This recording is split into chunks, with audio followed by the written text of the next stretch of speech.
धारा जगतधारा देई सर्वासावर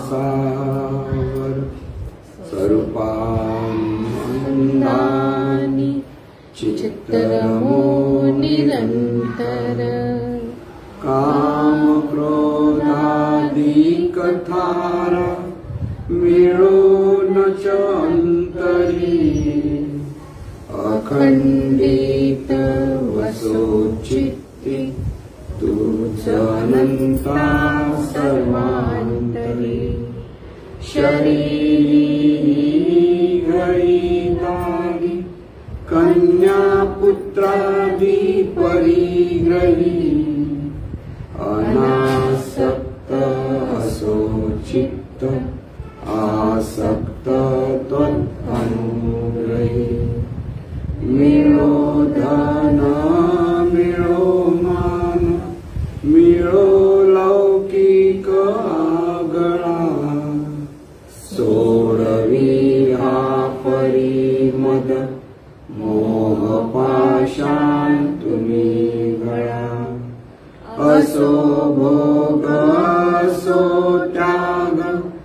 असो विद्या असो कला अविट पद पदमांची भाव भक्ती दे सकळा चराचर दिव्य रूप दिसो बाहेर अंतरी सर्वांचे भले व्हावे उच्चारो मन वैखरी मी माझे मावळो सर्व तू तुझे उगवता मी तूपणा जगन्नाथा हो एकची तत्वता देव भक्त असे द्वैत अद्वैत न खंडिता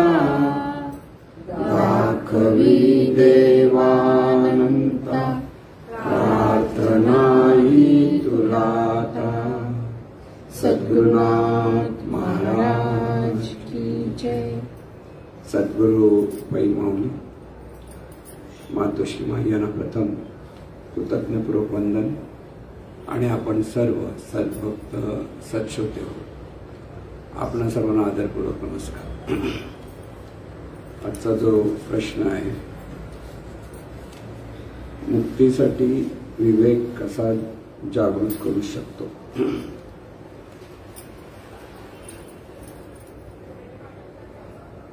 मुक्ती असं जेव्हा आपण म्हणतो मुक्ती मुक्ती म्हणजे कशापासून मुक्ती तर मानवी जीवनात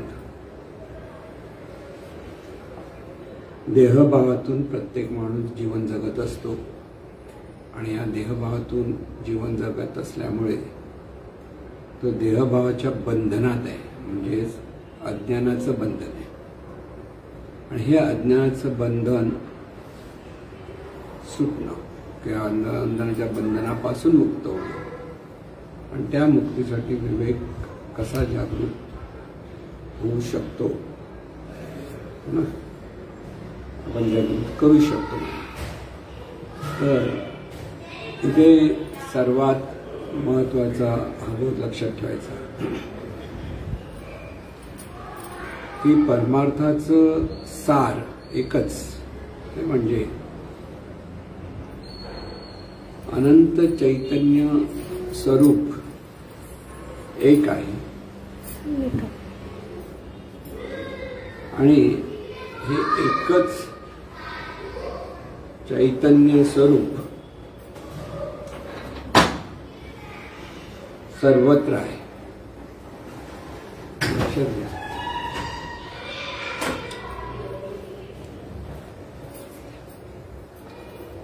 एकच चैतन्य स्वरूप सर्वत्र अनंत रूपे व्यक्त आहे।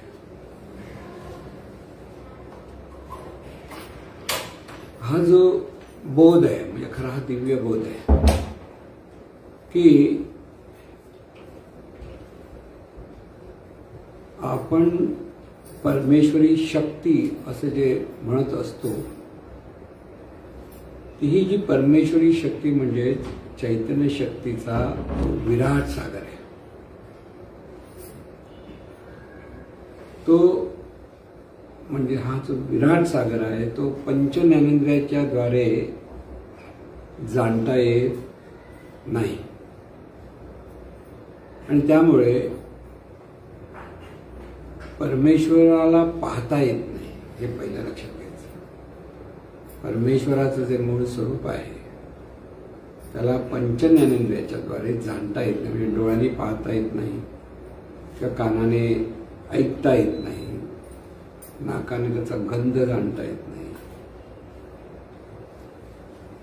त्वचेतून स्पर्श जाणता येत नाही, किंवा जिभेतून त्याचा स्वाद घेता येत नाही. लक्षात घ्या. आणि त्यामुळे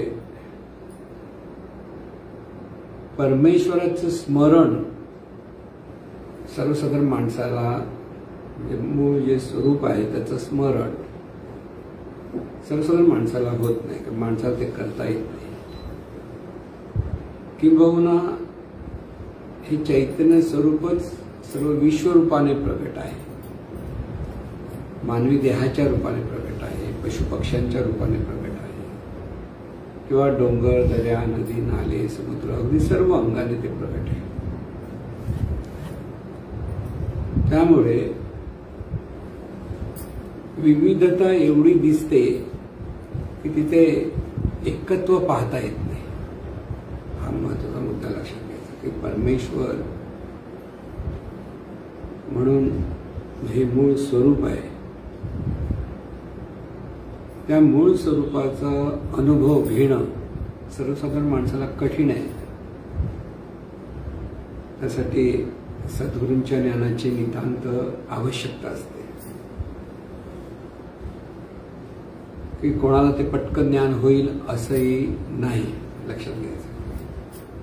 सद्गुरू भेटेपर्यंत कोणालाही हे ज्ञान होऊ शकत नाही. म्हणून खरे सद्गुरू भेटावे लागतात, त्यांचं ज्ञान आत्मसात करावं लागतं. कारण नुसतं ज्ञान मिळणं ही अर्धी लढाई जिंकल्यासारखी आहे, पण हे ज्ञान आचरणात आणणं ही पूर्ण लढाई जिंकणे. लक्षात घ्या. ज्ञान आणि ज्ञानातून आचरण ह्या दोन गोष्टी जिथे असतात तिथे ही मुक्ती प्राप्त होते. मुक्ती म्हणजे अज्ञानातून मुक्ती. अज्ञान काय आहे? सर्वसाधारण माणसाचं जीवन तो जगत असताना तो देहभावातून जीवन जगतो. म्हणजे शरीर म्हणजेच मी हा भाव जगातील सर्व माणसांकडे किंवा सर्व प्राणीमात्रांकडे जे जे सजीव जीव आहेत त्या सर्वांकडे हा देहभाव सहज आहे. आणि हा देहभाव सहज असल्यामुळे आता देहभाव का? तर देह हे साकार रूप दिसतं. ह्या देहाच्या द्वारे आपण जे जीवन जगत असतो ते आपण स्वतःला देह समजतो. हे आपण कोण हा प्रश्न. आपण म्हणजे ह्या देहातून जे जाणणारे तत्व आहे ते आपण. हे जे जाणणारे तत्व आज अज्ञानात आहे, म्हणजे मी देह आहे या भावात आहे. आणि तिथे त्याला बंधन आहे की देहभावाचं बंधन स्वतःच त्याच्याकडे त्याने घालून घेतलेलं आहे. आणि मरेपर्यंत हे बंधन तसंच राहतं जर सद्गुरू भेटले नाहीत तर. लक्षात घ्या. बरं, सद्गुरू भेटले नाहीत म्हणजे सद्गुरू भेटल्यानंतर नुसतं सद्गुरू भेटले म्हणजे मुक्त झाला असंही नाही. सद्गुरू भेटल्यानंतर सद्गुरूंचं ज्ञान आत्मसात करावं लागतं. आणि ते आत्मसात केलेल्या ज्ञानातून जेव्हा आपण आचरण करतो, लक्षात घ्या, आचरणाला महत्व आहे, नुसतं ज्ञानाला महत्व नाही. ज्ञानातून आचरण, आणि ते आचरण होतं तेव्हा तो साधक देहभावातून मुक्त होतो. आता हे देहभावातून मुक्त होणं म्हणजेच इथे विवेक कसा जागृत करू शकतो हा आहे लक्षात घ्यायचं. तर आधी हे कशातून मुक्त व्हायचं हे कळलं पाहिजे. त्यासाठी सद्गुरूच भेटावे लागतात. सद्गुरूंनी एकदा सांगितलं, तुझं जीवन म्हणजे नेमकं काय आहे, की तू स्वतःला तू देह समजतो, तसं ते खरं नाहीये.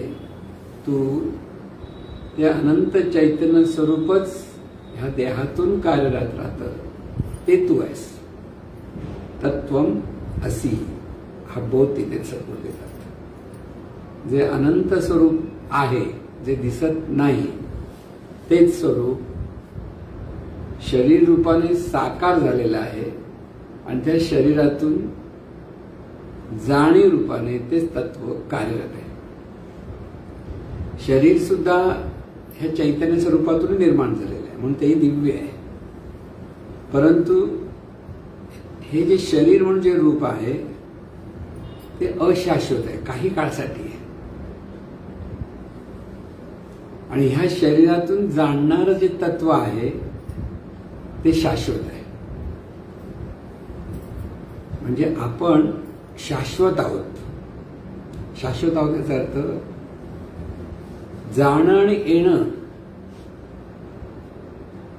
हे ह्या जाणणाऱ्या तत्वासाठी नाही.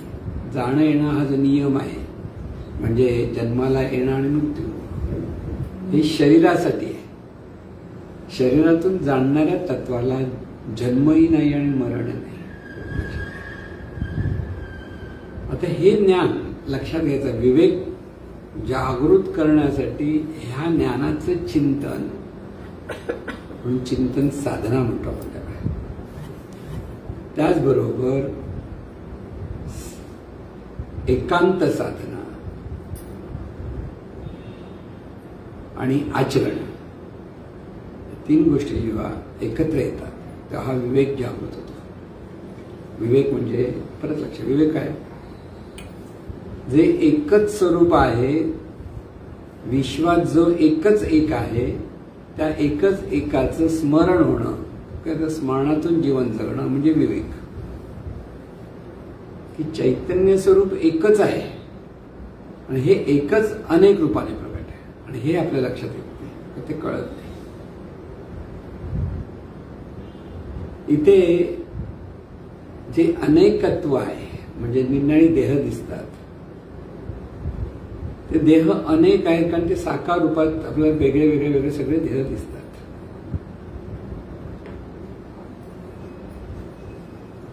पण हे जाणणारं तत्व ज्याला आपण म्हणतो, हे जाणणारं तत्व एकच आहे. ते प्रत्येक देहातून कार्यरत असल्यामुळे वेगळं वेगळं वाटतं, पण ते एकच आहे. एक आणि अनेक हे कशामुळे आहे, तर जे जे साकार रूप आहे तिथे अनेकत्व आहे.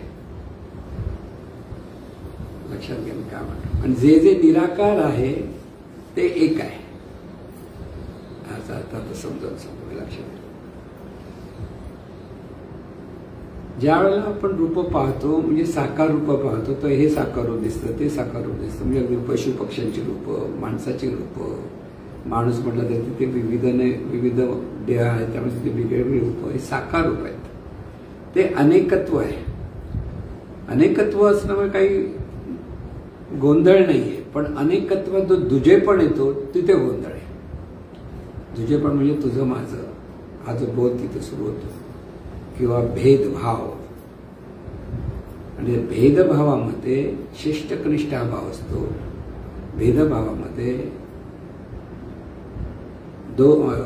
भेदभावामध्ये आपल्याला इतरांचे दोष दिसत असतात आणि त्यामुळे द्वेष असतो. द्वेषातून मग राग असतो, लोभ असतो, विकार, हे ते भेदभावातून निर्माण होतात. भेदभाव कशातून होतं, की साकार रूप वेगळी वेगळी दिसतात, म्हणजे आपल्याला आवडणारे आपली रूप तिथे आपण बरे वाटतं आपल्याला. जे आपल्याला आवडत नाही, जे आपल्या मनाचं काही वागत नाही, त्याच्याबद्दल आपल्याला असूया असते, द्वेष असतो, क्रोध असतो, आणि त्याच्यातून दुजेपण निर्माण होतं. आणि हे जे दुजेपण आहे ते ह्या पारमार्थिक ज्ञानाला छेद देतं. शेत येतं म्हणजे तिथेच एकत्वाचा बोध कळत नाही माणसाला. म्हणून लक्षात घ्या, जे जे साकार आहे तिथे अनेकत्व आहे, पण जरी अनेकत्व असलं तरी तिथे एकत्व आहे हे कळलं पाहिजे. अनेकात एक पाहणं हा विवेक, आणि एकात अनेक आहेत हे लक्षात घेणं सुद्धा विवेक. म्हणजे सर्व जे आहे ते चैतन्य स्वरूपच आहे हा बोध घट्ट होईपर्यंत तो विवेक जागृत होत नाही. पण हे कळलं पाहिजे, हे कळत नाही. पाणी हे निराकार आहे, दृश्य आहे पण निराकार आहे, लक्षात घ्या. त्यामुळे 4 ग्लासामध्ये पाणी आणलं की 10 ग्लासामध्ये पाणी आणलं तर आपण काय म्हणतो, पाणी एकच आहे. ग्लासमध्ये वेगवेगळे ग्लास आहेत, तर ग्लासाच्या रूपामध्ये ग्लास वेगवेगळे दिसतात, मग अनेकत्व आलं. पण प्रत्येक ग्लासातलं पाणी ह्या ग्लासातलं पाणी त्या ग्लासमध्ये टाका, त्या ग्लासात आपल्या ग्लासाला सगळं एकच आहे. म्हणजे निराकार आहे तिथे एकत्व आहे, लक्षात घ्या. आता जलतत्वापेक्षा तेज तत्व जर पाहायला गेलो आपण, म्हणजे प्रकाश तत्व, तर प्रकाश तत्व सुद्धा निराकार आहे. त्यामुळे कुठेही प्रकाश दिसला तरी आपण काय म्हणतो, सूर्याचा प्रकाश. दिवस उजाडला तर काय होतं, अगदी मावळेपर्यंत तो सूर्याचा प्रकाश, प्रकाश एकच असतो. किंवा आपण एका घरामध्ये जर लाईट 4 लावले विजेचे आणि 4ही लाईट पेटली, तरी हा लाईटचा प्रकाश वेगळा, ह्या लाईटचा प्रकाश वेगळा असं काय म्हणत नाही, कारण सगळं एकच, निराकारात एकत्व आहे. बोल लक्षात ठेवा. त्याही सूक्ष्म आहे ते वायुतत्व आहे. वायुतत्व सुद्धा निराकार आहे. आता वायुतत्वामध्ये अनेक घटक आहेत, ऑक्सिजन आहे, नायट्रोजन आहे, हायड्रोजन आहे. पण आपण जेव्हा वायुतत्व म्हणून श्वासोच्छवास घेतो वायुतत्वाचा, तर हे सगळं आपल्यासाठी एकच आहे. एकच म्हणजे घटक वेगळे वेगळे जरी असले तरी निराकारत्वामुळे हे घटक एकच भासतात की एकच आहे असं आपल्या लक्षात येतं. म्हणजे वायुतत्व सुद्धा निराकारामुळे एकत्व पाहतो. आपण असं बाहेर म्हणत ना, बा इथं ऑक्सिजन वेगळा, इथं नायट्रोजन वेगळा, असं काही नाही ना. सगळे इथं ते घेतो आणि सोडतो, तिथे एकत्व आहे. त्याहूनही सूक्ष्म आहे ते आकाश तत्व आहे. आकाश तत्वामध्ये इतकं निराकारत्व आणि सूक्ष्म आहे. कुठे आकाश तत्व म्हणजे पोकळी, लक्षात ठेवायचं. मग कोणती पोकळी हे आकाश तत्वच असतं. म्हणजे ब्रह्मांड ज्यात निर्माण झालं, ग्रह तारे वगैरे सगळे सूर्य ते पोकळीमध्ये निर्माण झालेले आहेत. आणि प्रत्येक ग्रहाच्या भोवती स्वतःचं एक आकाश आहे. जसं पृथ्वीच्या अवतीभोवती एक आकाश आहे. आकाश म्हणजे एक वातावरणाचा एक पडदा, काही लेवलपर्यंत, आणि त्याच्या पलीकडे सगळं पोकळी आहे. कोणतेही ग्रह तारे बघा, ती जी पोकळी आहे आणि माणसाच्या देहात असलेली पोकळी वेगळी नाही, कारण सूक्ष्म आहे. आपण माणसाच्या देहात म्हणजे आपल्या देहामध्ये पण आकाश तत्व आपली पोकळी आहे. पोकळी नसेल तर काय झालं असतं, हालचाल काहीच झाली नसते. पोकळी आहे म्हणून हालचाल आहे, लक्षात घ्या. म्हणजे आपण चालतो वगैरे ते कशामुळे चालतो, तरी वायुतत्व आहे, सूक्ष्म निराकार आहे म्हणून तिथे हे जे निराकारत्वामुळे ती जी पोकळी आहे त्या पोकळीमध्ये मुळे आपली हालचाल होते. ते ग्रह तारे सदावती फिरतायत, सूर्यावती फिरतायत असं जे आपण म्हणतो, ती पोकळी आहे म्हणून. जर पोकळी नसती तर कसं झालं असतं, काही झालं नसतं, लक्षात घ्या. म्हणजे निराकार जे तत्व आहे ते एकच एक, जितकं सूक्ष्म सूक्ष्म तितकं ते अखंड वाटतं. म्हणून आकाश तत्व हे अखंड आहे, त्याच्यामध्ये तुकडेच होत नाहीत. म्हणजे आता घरातला आकाश आणि बाहेरचा आकाश असं आपण स्वतःच्या कल्पनेतून जरी म्हटलं तरी आकाश तत्व हे आकाश तत्व, पोकळी पोकळीच आहे, कळलं ना.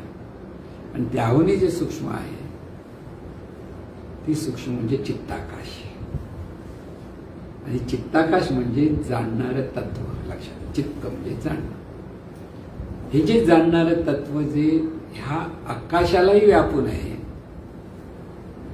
तसं ह्या ब्रह्मांडामध्ये जे जे निर्माण झालं त्यालाही व्यापून आहे, सर्वाला व्यापून आहे. आणि त्या प्रत्येक रूपामध्ये ते चित्ताकाश म्हणजे ते चित्त, ती जाणीव कार्यरत आहे. म्हणून जर जाणीव ही निराकार आहे हे जर साधकाच्या लक्षात येईल तर आपण एकच आहोत आणि सर्व एकाचीच आहेत रूप हे लक्षात येईल. देहाच्या अपेक्षेत वेगळे वेगळे दिसतील, पण हे जाणणारं तत्व म्हणजे आपण निराकार आहोत हे कळलं पाहिजे साधकाला. जाणीव आहोत म्हणतो आपण, पण जाणीव आहोत म्हणजे काय आहे? जाणीव निराकार आहे, महत्वाचा मुद्दा आहे. नुसती जाणीव म्हणतो आपण जाणणारं तत्व, पण ह्या जाणणाऱ्या तत्वाला कसाच आकार नाहीये. पण ही जाणीव स्वतःला देहाकार समजते, तिथे गोंधळ होतो आणि तेच बंधन तिला जाईल. म्हणजे मुळात निराकार असलेलं एकच एक असलेलं तत्व स्वतःला इतरांपेक्षा वेगळं समजायला लागलं. नुसतं वेगळं समजत नाही तर ते दुजेपण यायला लागला, नुसता दुजेपण आहे ते द्वेष यायला लागला. घसरत घसरत गाडी जी गेली तिथे बंधन अधिक अधिक अधिक घट्ट होत गेलं. लक्षात घ्या, जितकं देहभाव घट्ट तितकं बंधन अधिक घट्ट. तिथे मुक्त होण्यासाठी फार प्रयत्न करावे लागतात. बरं, हे मुक्त कोणी व्हायचंय? ज्याचं त्याने. सद्गुरू ज्ञान देतील, पण त्या ज्ञानाप्रमाणे साधना त्या साधकानेच करायची, म्हणजे त्या जाणीवेनेच करायची. की स्वतःचं अस्तित्व अनुभवण्यासाठी जे ज्ञान सद्गुरूंनी दिलंय की ही जाणीवेने जाणीवेचं अस्तित्व अनुभवायचं आहे, की तू जाणीव आहेस, शरीर नाही. शरीर हे साधन आहे जाणण्यासाठी, आणि ह्या शरीरातून जाणण्यासाठी ह्या जाणणाऱ्या तत्वाने हे विश्वरूप धारण केले, पण ते एकच आहे. देहाच्या अपेक्षेत प्रत्येक जाणीव इतर देहाच्या ठिकाणी असलेल्या जाणीवेहून वेगळी आहे असं जरी भासत, तरी जेव्हा हा विवेक जागृत होतो, हे ज्ञान आत्मसात होतं, तेव्हा तिथे एकोहम बहुश्याम प्रजायेम असं जे सांगितलेलं आहे ते म्हणजे मी एकच आहे आणि अनेकत्वाने प्रगट आहे हा बोध तिथे येतो. सर्व खल्विदम ब्रह्म असं जे सांगितलं, हा वेदांचे घोष आहे, महावाक्य सांगितलं. म्हणजे साधकाच्या ठिकाणी जेव्हा विवेक जागृत होतो, तो मी कोण आहे हा जो विचार असतो, तो देह मी नाही हे पहिलं कळतं. आणि ह्या देहातून जे जाणणार तत्व आहे ते तत्व आणि ह्या ब्रह्मांडाला व्यापून असलेलं तत्व एकच आहे हे लक्षात येतं. त्याला म्हणतात विवेक. विश्वात जो एकच आहे त्याचा जो अनुभव येतो त्याला म्हणतात विवेक जागवणं. पण हे करण्यासाठी सद्गुरूपणे साधना, पण ही साधना करण्यापूर्वी सद्गुरूवरती प्रचंड श्रद्धा पाहिजे, हे पहिलं लक्षात घ्या. श्रद्धेशिवाय परमार्थात प्रगती होत नाही. सद्गुरूंवर श्रद्धा म्हणजे सद्गुरूंच्या ज्ञानावर श्रद्धा, दोन गोष्टी आहेत. नुसतं सद्गुरू म्हणजे रूपावर श्रद्धा नव्हे, कारण सद्गुरू सुद्धा ते निराकार स्वरूप आहे हे लक्षात आलं पाहिजे. आणि आपण सुद्धा निराकार आहोत. म्हणून दोन निराकार, दोन वेगळे असू शकत ते एकच असतं. आणि तिथे सद्गुरूंची प्रतिष्ठाना करते. आपण जाणीव आहोत म्हणजे आपण निराकार आहोत. हे या जाणीवेने देहाकार स्वीकारला म्हणून ती संकुचित झाली, ती स्वतःला वेगळी समजायला लागली. पण जर हे निराकारत्व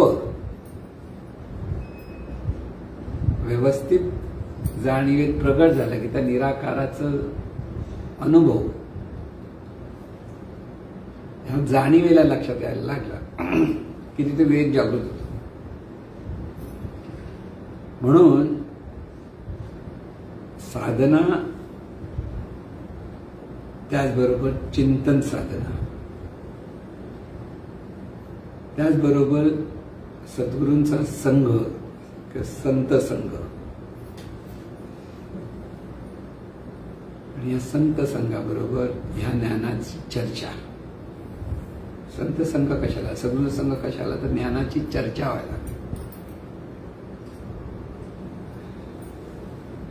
हे ज्ञान आत्मसात होण्यासाठी, म्हणजे ह्या जाणीवेत हे ज्ञान प्रगट होण्यासाठी साधना आणि चिंतन दोन्ही गोष्टी अत्यंत आवश्यक आहेत. नुसतं साधना पुरेसं होत नाही.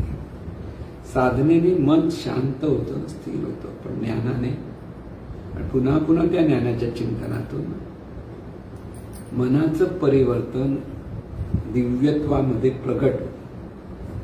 दिव्यत्वामध्ये परिवर्तन होतं दिव्यत्वामध्ये मनाचं. म्हणजे तिथे ट्रान्सफॉर्मेशन जे आपण म्हणतो ते तिथे सुरू होतं. म्हणून मला माहिती आहे असं ज्याला वाटतं तो अज्ञानी आहे असं जे सांगतात परमार्थामध्ये. कारण जर एखादा माणूस मी पुरुष आहे मला माहिती आहे असं म्हटलं तर कोणाला म्हणायला गेलं तर काय म्हणाल, काय माहिती असं का बोलतो. जे आहे ते मुद्दा म्हणजे आपण सांगायला जातो त्याला विकृती म्हणतात. कळलं ना. म्हणजे लोक मोठेपणाच्या ज्या गोष्टी करतात, आम्हाला असं करतात, आम्ही असं केलं, ती विकृती असते. ज्याच्याकडे हे ज्ञान असतं तो सांगायला जात नाही मी आत्मज्ञानी आहे की मला हे कळतं. त्याच्या आचरणातून लोकांना ते कळतं. लक्षात घ्या, आचरण फार महत्वाचं असतं. आणि हे आचरण कळण्यासाठी, आचरणात येण्यासाठीच हा विवेक जागा व्हावा लागतो. विवेक काय, ह्या ज्ञानच सतत आपल्या चिंतनात आलं, सतत ज्ञान, की इथे फार महत्वाच्या गोष्टी लक्षात ठेवायच्या की इथे सद्भावना म्हणजे सत्कर्म त्या साधकाकडनं सहज व्हायला हवं. सर्वांप्रती सद्भावना, कोणी निंदा करो की कोणी स्तुती करो, प्रत्येकाबद्दल जेव्हा सद्भावना येतील. सद्भावना कधी येऊ शकतात, सर्व एकाच तत्वाची रूपं आहेत हे जेव्हा पक्क लक्षात येतं तर तिथं सद्भावना येते. लक्षात नुसतं लक्षात म्हणजे तो अनुभव यायला लागतो. चिंतनातून ती जाणीव तशी परिपक्व व्हायला लागते. ते सर्व एकच अनंत स्वरूपच विविध रूपाने प्रगट आहे. अर्थात हे परिपक्वता येण्यासाठी साधना आणि चिंतन साधना दोन्ही गोष्टी आवश्यक आहेत. आणि त्याच्यातून जीवनाकडे पाहण्याचा दृष्टिकोन जसा जसा परिपक्व होतो तसं तसं हे अज्ञान आपोआप गळून पडतं. बंधन हे कल्पनेचं आहे, प्रत्यक्ष कसलंच बंधन नाही कोणाला.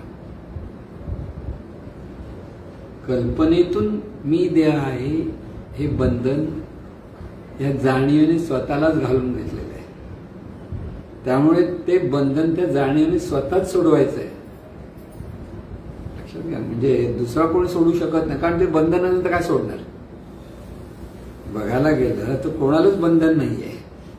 कारण जाणीव जी निराकार आहे ती कल्पनेतून मी देह आहे हे साकार रूपाच्या मागे लागते, तेव्हा ते बंधन तिथे आपोआप कल्पनेतून तो स्वतःला घालून घेतो. लक्षात घ्या. पण आपल्याला ते पटत नाही. का पटत नाही, कारण बंधनात राहायला आवडतं. आता तुम्हाला म्हणतो मी निराकार आहात, काहीतरी बोलू नका म्हणत नाही. निराकार म्हटल्यानंतर चेहरा नाही, रूप नाही, गंध नाही, रंग नाही, काही नाही. त्याला काय म्हणतात, बरं वाटतं का असं बघायला. आपल्याला जरी चेहरा असला की त्याला जरा व्यवस्थित ठेवायला, त्याला पावडर लावायला बरं वाटतं, आपल्याला रंग रोकोटी करायला बरं वाटतं. का, साकाराचा प्रेम आहे भरपूर, म्हणून लक्षात ठेवा. म्हणजे करू नये असं म्हणत नाही, कारण छान दिसावं, काही वाईट छान दिसलं पाहिजे. पण आपण निराकार आहोत हे पक्क कळलं पाहिजे. इथे किती शरीराकडे जरी आपण पाहिलं, कारण शरीरातून जीवन असल्यामुळे शरीराशी आपला संबंध क्षणोक्षणी आहे. अगदी शरीराला चिटकू नाही जाणे, तिच्यापेक्षा ती वेगळी तिला राहता येत ना. जोपर्यंत ती चिटकून आहे तोपर्यंत जीवन आहे. शरीरापासून वेगळे झाले की ती निराकार निराकार होते आणि साकार हे लयाला जातं. कळलं ना? आणि म्हणून हा जो विवेक आहे, विवेक काय? एकच अनंत दिव्य आनंद स्वरूप सर्व रूपारूपाने प्रगट आहे. हे सतत हा विवेक आहे. सर्वत्र एकच आहे आणि हे एकाच एकत्वच पाहत राहणं आणि त्याच्यातून जीवन जगणं म्हणजे परमार्थ. दुसरा परमार्थ नाहीये. जे आपण परंपरेने ज्याला परमार्थ म्हणतो की पूजा अर्चा करणं, एखाद्या मूर्तीची पूजा अर्चा करणं किंवा त्याला रूप देणं, मोठमोठे उत्सव करणं, उपास तपास करणं, रथवैकल्य करणं, हे शुद्ध परमार्थामध्ये अभिप्रेत नाहीये खरं सांगायचं. पण शुद्ध परमार्थाकडे वळण्यासाठी त्यांची आवश्यकता सुद्धा आहे. जोपर्यंत चैतन्य स्वरूप कळत नाही तोपर्यंत काहीतरी कळण्यासाठी कुठेतरी रूप असावंच लागतं, नाही तर भक्ती कशी करता येईल. पण इथे साधकासाठी सद्गुरु भक्ती श्रेष्ठ ठरते. सगुण भक्ती येते, सद्गुरूचं रूप दिसतं. पण सद्गुरु निराकार आहे जर त्या लक्षात आलं, सद्गुरु निराकार आपण निराकार, मग काय होईल? दोन निराकार एकच होतात. पण सद्गुरूंचा देह वेगळा, माझा देह वेगळा, ह्याच्यातून आपण पाहायला लागलो तर कल्पनेत अडकलो. लक्षात घ्या, त्या कल्पनेतून मुक्त व्हायचं आहे.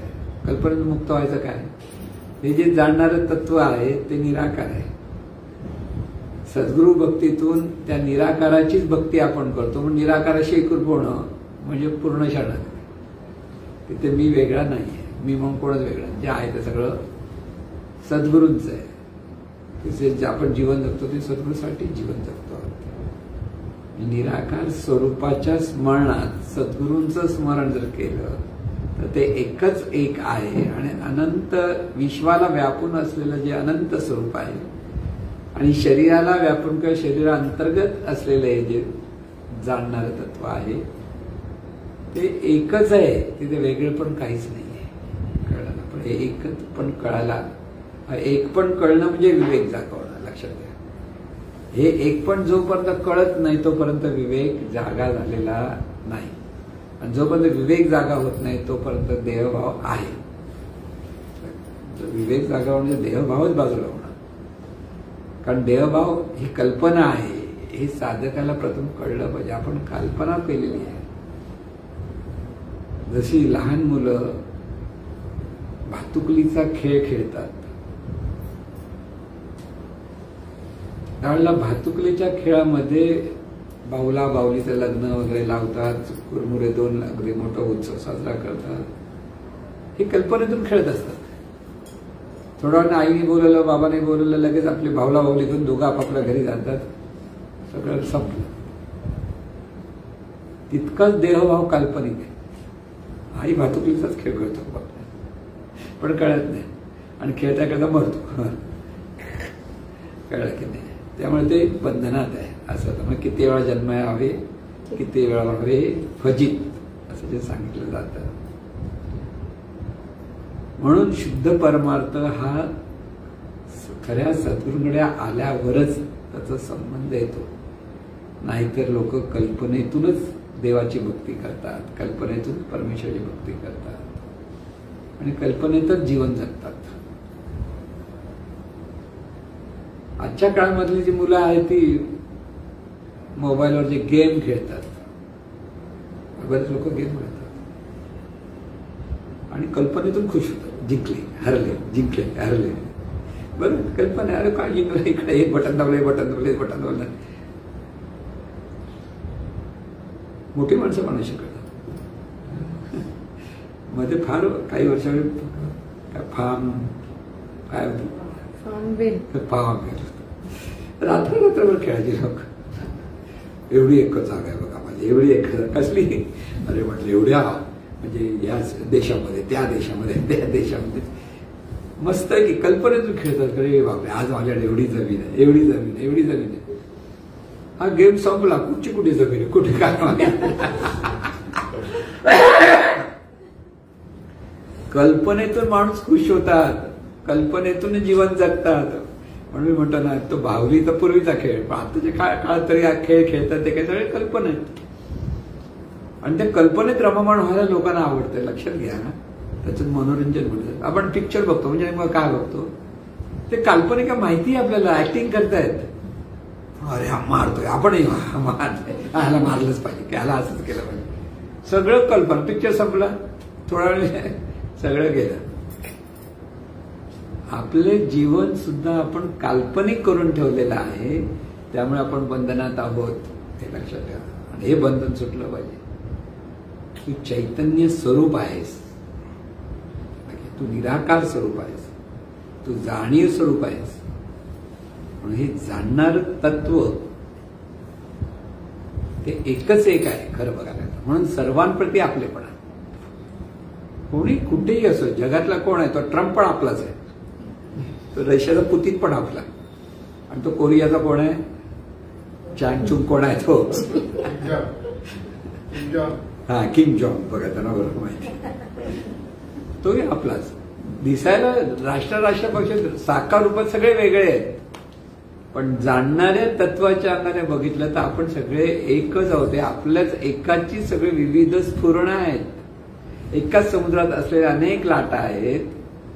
तशी सगळी रूपामध्ये आपण उगीच भेदभाव एवढे केलेले आहेत की त्याच्यातून धर्माच्या नावाखाली, जातीच्या नावाखाली, देशाच्या नावाखाली, पंथाच्या नावाखाली किती भेद. थोडासा भेद राहत नाही. ते नाही तर आता आपल्या भारतात पण पक्षाच्या नावाखाली, हे भाजप, तो काँग्रेस, तो कम्युनिस्ट, कोण का असेल ते, म्हणजे त्याच्यातून द्वेष. म्हणजे नुसतं भेद नाही, तसे द्वेष, आणि द्वेषातून परत जीवन गढूळ करून टाकणं. बघा किती वाईट कल्पनाच माणसाला या बंधनात किती दुःखात घेऊन जाते ते बघा. आज या भेदभावातून लोक मारामाऱ्या करतात, लढाया करतात, एकमेकाचा जीव घेतात, आणि त्याच्यातून जीवन आपलं दूषित करून टाकलेलं आहे. म्हणून जेव्हा हे एकच अनंत स्वरूप सर्व रूपारूपाने प्रगट आहे,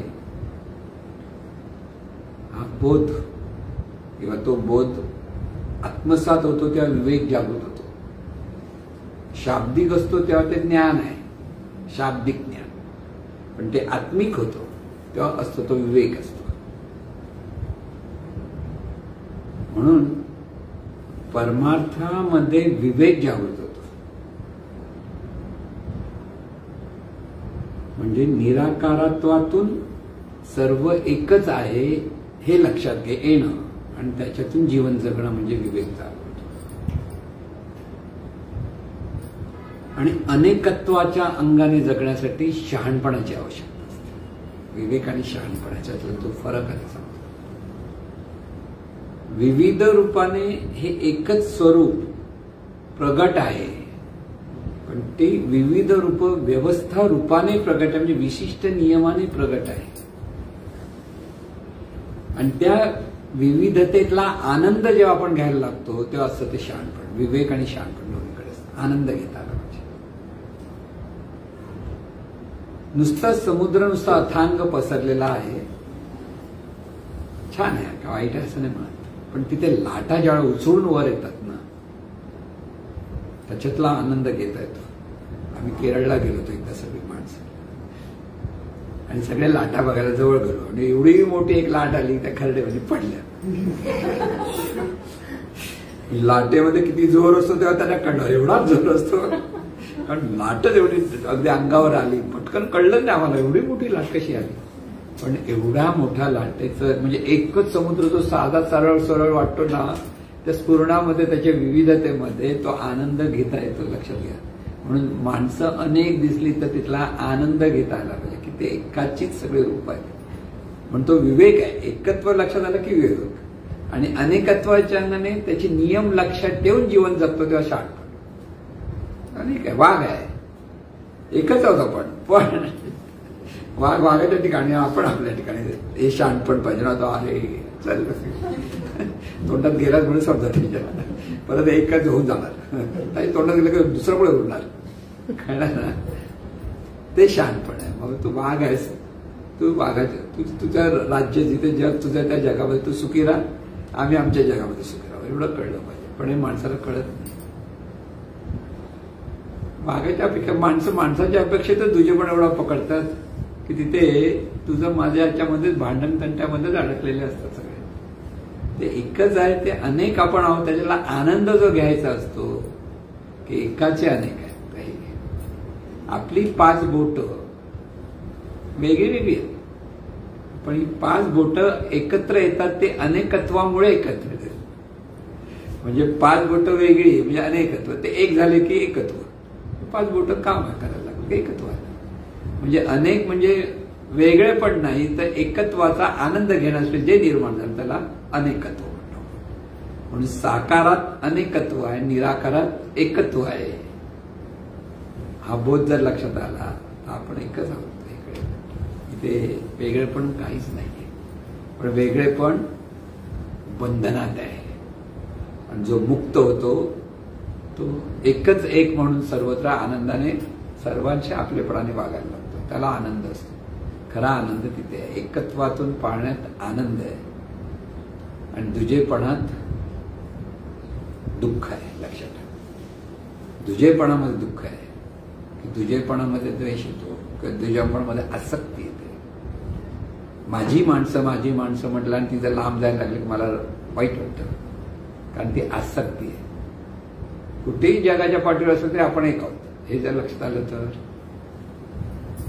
तिथे दुःख नाही. म्हणून हा जो आजचा जो विचार लक्षात ठेवा, साकार आणि निराकार. निराकारात एकत्व आहे आणि आपण निराकार आहोत. आणि सगळी जगातले सगळे पशु पक्षी आणि मनुष्य देव हे एकाच स्वरूपाची विविध रूपं आहेत. त्यामुळे ती एकाचीच रूप असल्यामुळे आपण सर्व एक आहोत हे ज्याला कळलं तोचा विवेक जागृत झाला.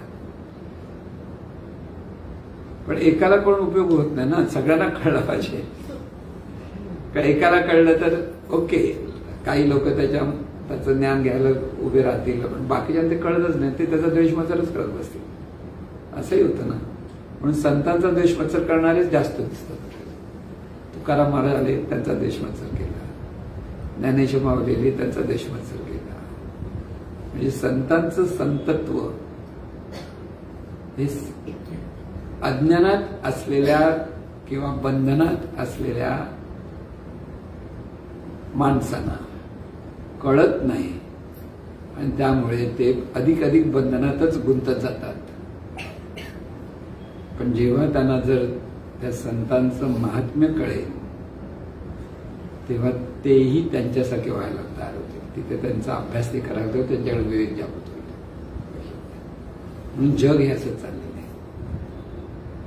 तिथे संतांनी जगाचा उद्धार केला असं जे सांगितलं जातं, जगाचा उद्धार कुठे केला? संतांच्या अवतीभोवती आलेली माणसं हे ते संतांचं जग ठरलं. त्यांनी त्यांचा अभ्यास केला, काही संतांच्या प्रमाणे त्यांनी प्रयत्न केला, साधना केली, तेव्हा त्या जगाचा उद्धार झाला. त्यांच्याकडे एकत्व जागृत झालं तर तो जगाचा. म्हणून तुकाराम महाराजांच्या बरोबर जे होते त्यांचा उद्धार झाला. ज्ञानेश्वर माऊलींच्या बरोबर जे होते त्यांचा उद्धार झाला. ज्ञानातून आता बरोबर होतं म्हणजे नुसतं बरोबर राहिलं म्हणून उद्धार झालेला नाही. ते निराकारत्व कळलं पाहिजे. ही जाणीव म्हणजे नेमकं काय लक्षात आलं पाहिजे आणि त्याच्यातून ते आचरण झालं पाहिजे. परत लक्षात ठेवा. आणि त्यासाठी साधना ही प्रत्येक साधकाला केलीच पाहिजे. लक्षात केलीच पाहिजे. त्या साधनेशिवाय हे शक्य होत नाही. सद्गुरूंनी जी साधना दिली ती केली पाहिजे. ही परिपक्वता येईपर्यंत त्या सद्गुरूंचाच संग धरता आला पाहिजे. बऱ्याच जे साधक म्हणून एखाद्या सद्गुरूंकडे जे येतात, देहभाव त्यांचा घट्ट असतो. सद्गुरू जे सांगतात ते त्यांना पटलं असलं तरी त्यांना हौस असते अनेक लोकांचं ऐकायची. आता अनेक लोक पण चांगलंच सांगतात, पण प्रत्येक गोष्ट सांगत असताना प्रत्येक संत आपापल्या परीने ती साधनेचा मार्ग वेगळ्या वेगळ्या पद्धतीने सांगत असतात. आणि तिथे बुद्धिभेद होतो आणि हे बरोबर की हे चूक हे कळत नाही माणसाला. आणि तिथे कन्फ्यूज होऊन गेला साधक तर त्याची प्रगती खुंटते. म्हणून खरा सद्गुरू मिळणं हे भाग्यच, पण जेव्हा ते ज्ञान देतात त्या ज्ञानाप्रमाणे आचरण करणारा महाभाग्यवंत लक्षात ठेवा. आणि तिथे सद्गुरूप्रती श्रद्धा पाहिजे, निष्ठा पाहिजे. तिथे मग 10 ठिकाणी धावायची गरज नाही. परिपक्व झालं मग जा 10 ठिकाणी, काय कारण तिथे सगळीकडे एकच तुला कळायला लागेल. सगळे संत एकाच अनंत स्वरूपाचे रूप आहे हे कळायला लागेल. तिथे श्रेष्ठ कनिष्ठ अभाव नाही, तिथे एकच आहे. पण ती परिपक्वता येईपर्यंत सद्गुरू एकच असावा. तिथे साधक तिथे गोंधळात पडत नाही, नाही तर गोंधळ होतो.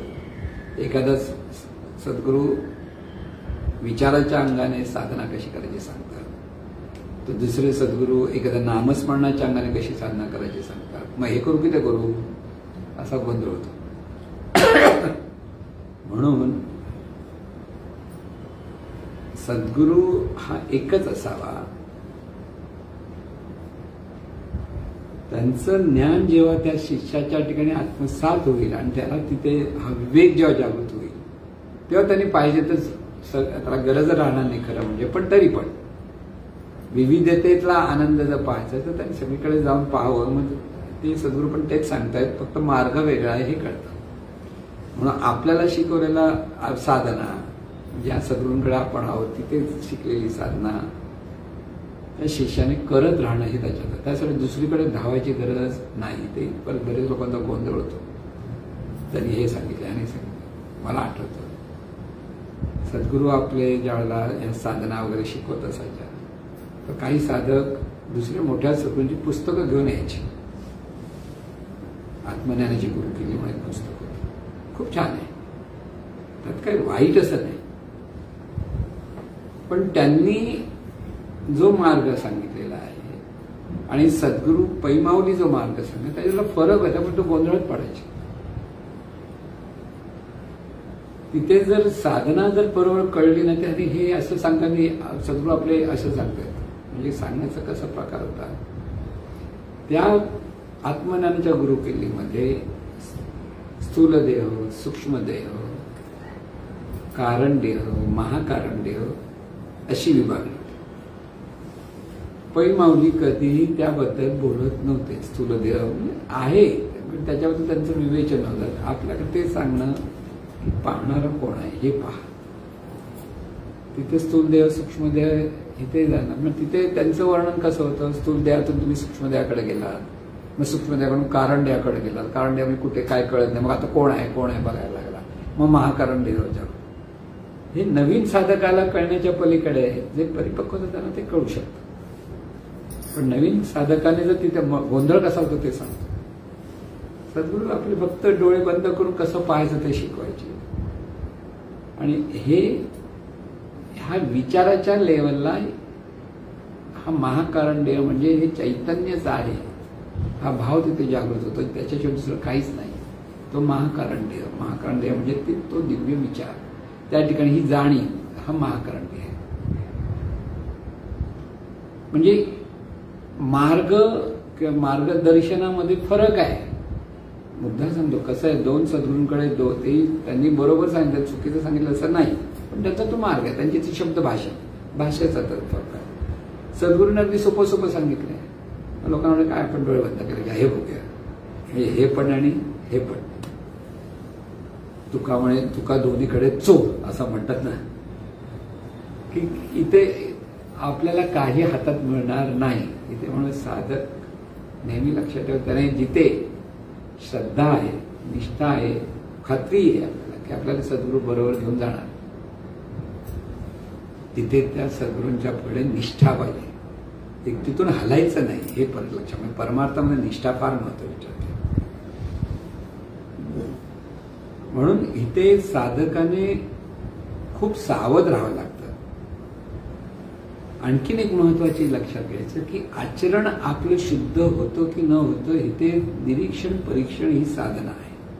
चिंतन साधनेबरोबर निरीक्षण परीक्षण.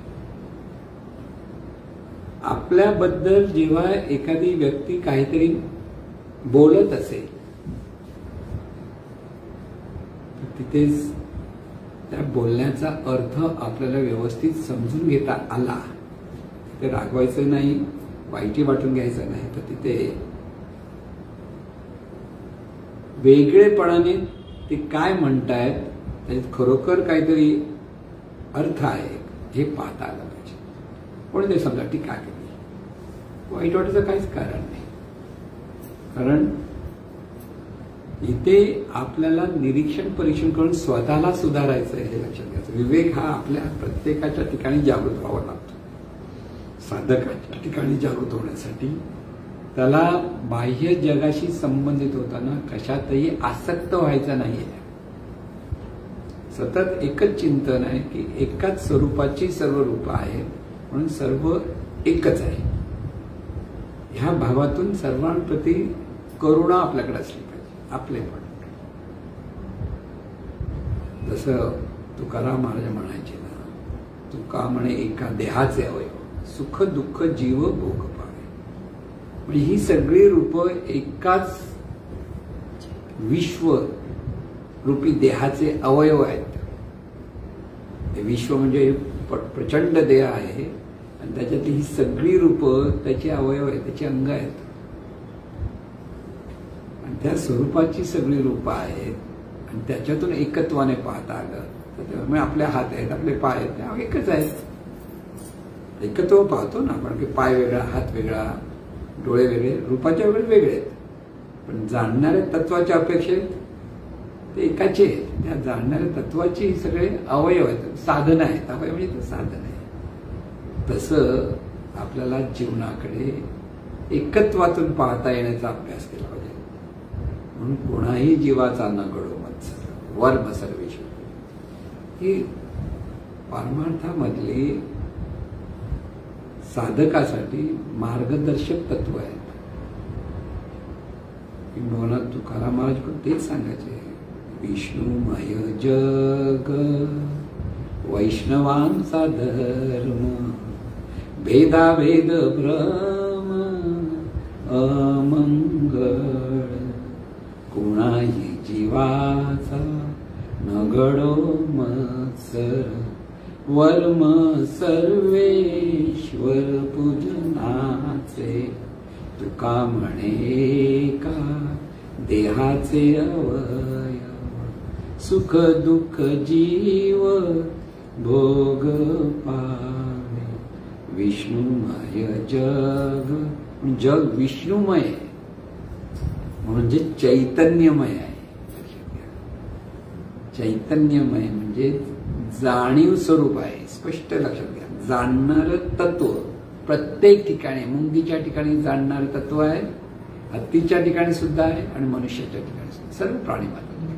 आणि तेच तत्व एकच एक आहे, अनंत रूपाने प्रकट आहे. हा बोध जिथे जागृत झाला तिथे विवेक जागृत झाला आणि तिथे मुक्तता प्राप्त होते, मुक्ती प्राप्त होते. आणि मुक्ती सर्वांना प्राप्त हो असे सद्गुरूचरणी प्रार्थना.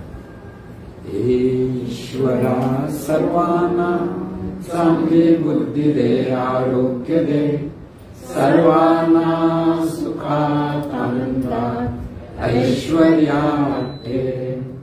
सर्वांचं बरं कर, कल्याण कर, रक्षण कर आणि तुझे गोड नाव मुखात अखंड राहू दे. सद्गुरुनाथ महाराज की जय.